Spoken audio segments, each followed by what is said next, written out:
یک کمبغلی بیچاره میگوید نزد حضرت موسی آمد و گفت ای موسی، گفت همین کمبغلی بسیار افگارم کرده است، آخر دایم همین خوردنی نسک و نخود چند دیگر طاقت نداریم. گفت بگذار پروردگار بایم کند آخر از گوشت گوسفند و از تمام این بهترینی طعام هایی که دارد برخوردار شوند.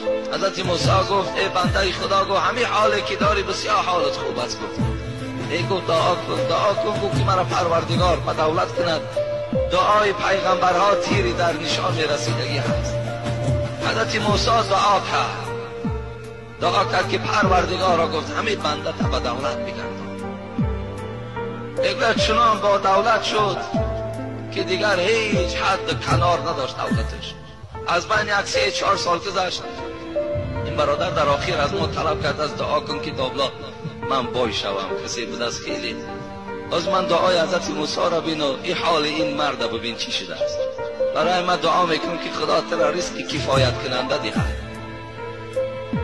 از من 3 سال گذشت. میگوید حضرت موسی با یک اشلاقی گذر میکند که مردم زیاد جمع شدن. گفتن اینجا چی معرکه هست؟ یک آدم گفت در دار میکشند. در دار میکشند؟ بله.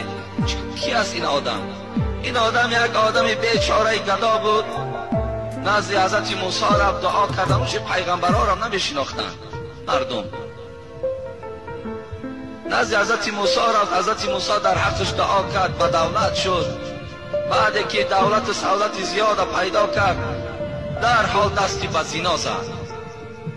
عرق نوشی کرد و زنا کرد. در بالای زناش دستگیریش کردن. امروز حکم به دارش دادن. آی بایی هر کس هم نمی پروره. خداوند میداند که کی را بای کند، کی را کم بغل کند. همه جسم ما را میداند که تا چه اندازه ما تاباوریم. آیا همین جسم ما تاباوری بایی دارد یا ندارد؟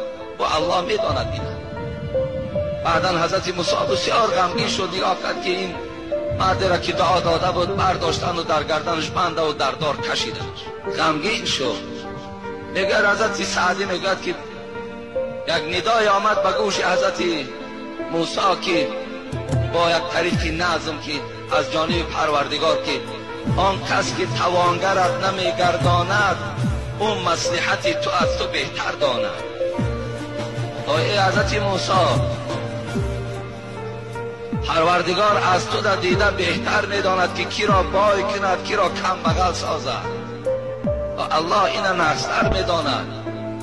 گویم تو دعا کرده و امروز انا بنده خدا را بین در کدام حالت